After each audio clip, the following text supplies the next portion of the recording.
Hello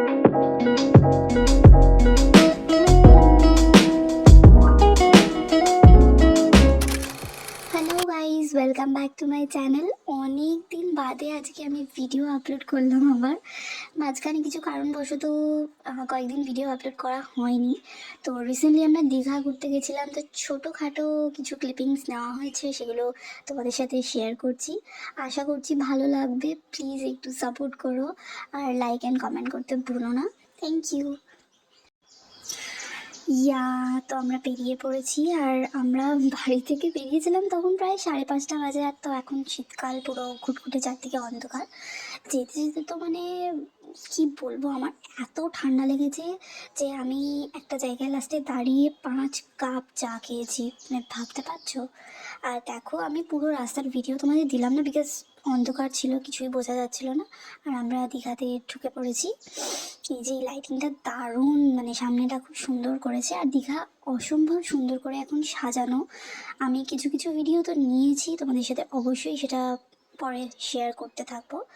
তো please পুরো ব্লগটা দেখতে থাকো। হ্যাঁ, বলতেই ভুলে গেছি, আমরা 2 দিনের জন্য গেছিলাম। মানে যেদিনকে গেছি তার পরের দিনটা স্টে করে তার পরের দিন ভোরবেলায় আমরা বেরিয়ে এসেছি। আর এই দেখো, দীঘায় ঢুকে যাওয়ার পর এখানে একটা কিছু অনুষ্ঠান হয়তো হচ্ছিল, মানে গান ফান বাজছিল, যেটা আমি আপাতত মিউট রেখেছি বিকজ কপিরাইট আসবে।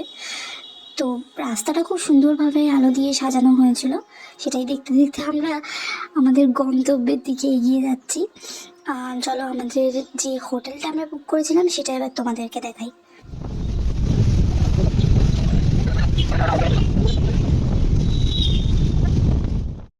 ফাইনালি আমরা এসে পড়েছি আমাদের হোটেলে। আর যদি সস্তায় কোনো একটা ভালো হোটেল তোমরা চাও, দেন এখানে ভিজিট করতে পারো। খুব চিপ রেটে ঘর এখানে পাওয়া যায়, ঠিক আছে, রিজনেবল প্রাইস। আর এমনি দেখতেই পাচ্ছ, খুবই সুন্দরভাবে সাজানো গোছানো। ওদের ব্যবহারও খুব ভালো, ক্যাফেটেরিয়া রয়েছে, খাবারের ব্যবস্থা আছে, সমস্তটাই তোমরা পাবে। পার্কও রয়েছে, যেটা আমি আগে ভিডিওতে তোমাদেরকে দেখাবো।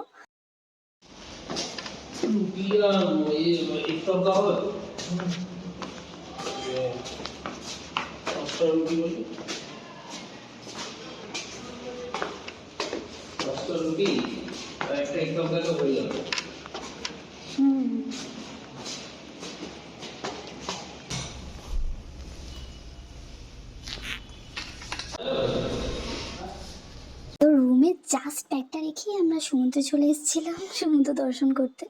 অন্ধকারে তো কিছুই দেখা যাচ্ছে না, বাট আমি তো ফুললি শক ছিলাম, বিকজ এর আগে আমি পুরী ঘুরতে গেছিলাম, তখন মানে সমুদ্রের যা ঢেউ, সেই তুলনায় মানে পুরো নদী মনে হচ্ছে দীঘার সমুদ্র। তো যাই হোক, সমুদ্র তো সমুদ্রই, একটা আলাদাই ফিল আসে। ওকে, আই জাস্ট রিয়েলাইজড কি আমি আগের দিনের বাকি ক্লিপিংস নিতে ভুলেই গেছি, মানে রাতে কী কী ডিনার করলাম নানা টানা। তো যাই হোক, আপাতত আমরা এখানে ব্রেকফাস্ট করে নিচ্ছি। আমি এখানে নিয়েছি আলুর পরোটা, আর ও কচুরি নিয়েছিল। তো আলুর পরোটাটা যা দারুণ খেতে ছিল, মানে জাস্ট মুখে দেওয়ার মতো নয়, এত ভালো ছিল। মানে আমি আমার শাশুড়ি মায়ের হাতে আলু পরোটা খেয়ে এমনই অভ্যস্ত হয়ে পড়েছি যে এইসব মানে জাস্ট মুখে লাগছে না। সিরিয়াসলি, মানে মায়ের হাতের রান্না জাস্ট অপূর্ব। কোনোদিন তোমাদের সাথে শেয়ার করবো রেসিপি ওনার, অবশ্যই। তো ওকে, আমরা এখানে ব্রেকফাস্ট করে নিয়েছি, অ্যান্ড দেন আমরা একটু সমুদ্র দর্শনে যাব।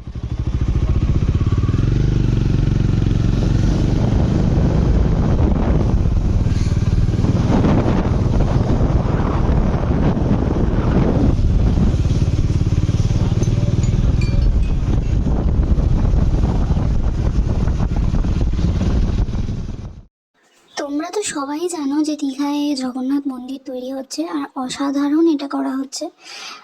কবে থেকে চালু হবে দেখা যাক, দেন আমরা আবার একবার আসবো এখানে। খুবই সুন্দর লাগছে, একদম মানে নিখুঁত কাজ, পুরো পুরীর জগন্নাথ মন্দিরের মতোই অনেকটা।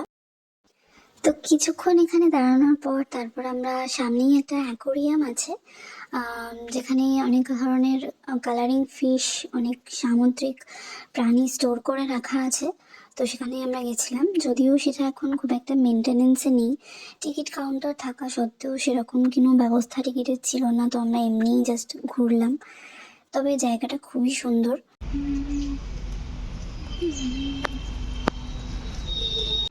ফটোগ্রাফি অ্যালাউ ছিল না বলে আমি খুব একটা ক্লিপিংস নিইনি, কিছু কিছু তুলেছি, তো সেগুলোই তোমাদের সাথে শেয়ার করলাম।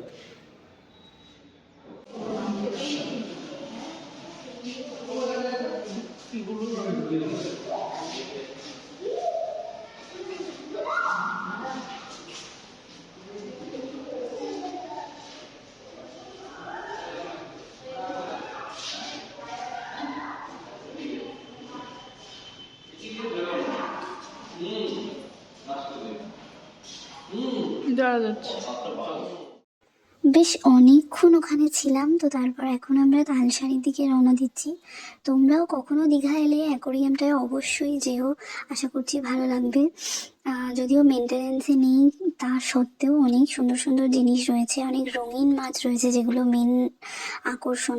আমার মানে অ্যাকোরিয়াম করার খুব বাড়িতে শখ আছে, তো তাই জন্য আমার তো দারুণ লেগেছে। তো এরপরে আমরা যাচ্ছি তালসারির দিকে। খুবই বিধ্বস্ত অবস্থা, সারা দিন ধরে ঘুরছি।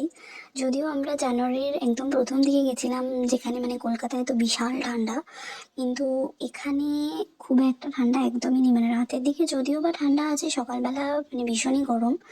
তো রোদের মধ্যেই অবশ্যই আমরা ঘুরছি। এখানে তালসারিতে এসে গেছি, এবার এখান থেকে বোটিং করে আমরা যাব রেড ক্র্যাব আইল্যান্ডে।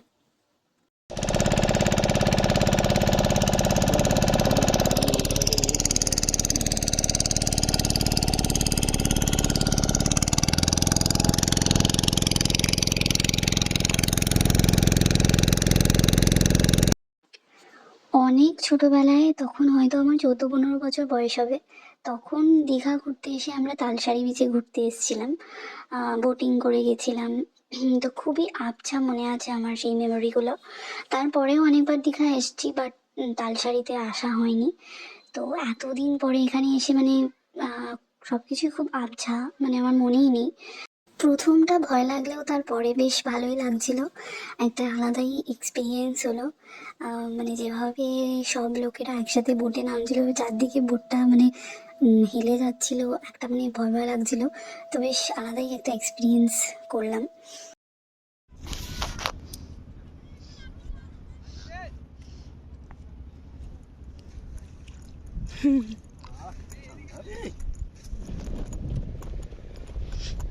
তারপর চারদিকটা একটুখানি ঘুরে দেখলাম, ভিডিও করলাম, ছবি তুললাম।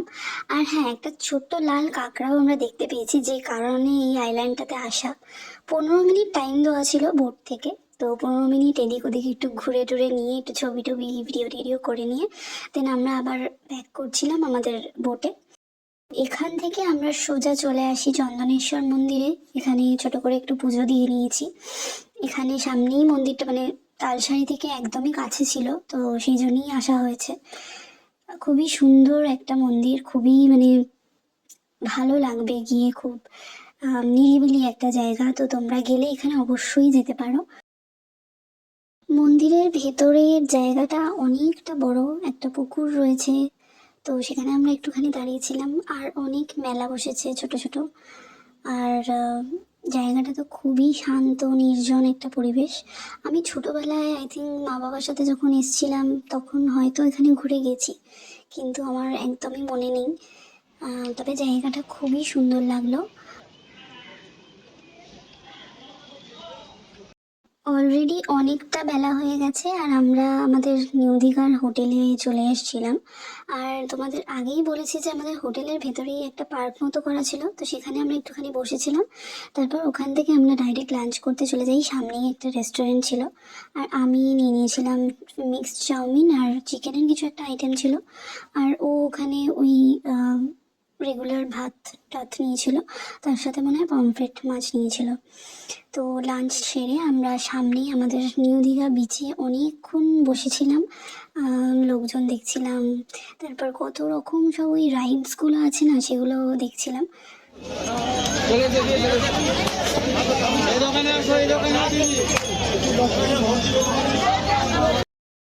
তারপর আর কি, সন্ধ্যাবেলা ওল্ড দীঘা মার্কেটে একটু ঘুরতে গেছিলাম, যেটা অ্যাজ ইউজুয়াল সবাই দীঘা এলে করে থাকে। আমরা সেরকম কিছু কেনাকাটা করিনি, বিকজ নতুনত্ব কিছু নেই কেনার মতো। আর তারপর মাছ ভাজা খেয়ে পুরো মানে রাত্রিটা কাটিয়ে দিয়েছি, ডিনার পুরো স্কিপ করে দিয়েছি। তারপরে তাড়াতাড়ি একটু হোটেলে ব্যাক করে আসি, কারণ তারপরের দিনকেই আমাদের একদম ভোর ভোর বেরোনো ছিল। একটা পমফ্রেট আর এই চিংড়িটা 10 পিস।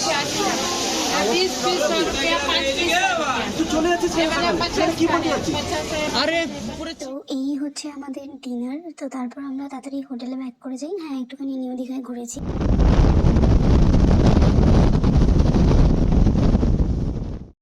ট্রিপ শেষ, এবার আমরা বাড়ির পথে রওনা হয়েছি।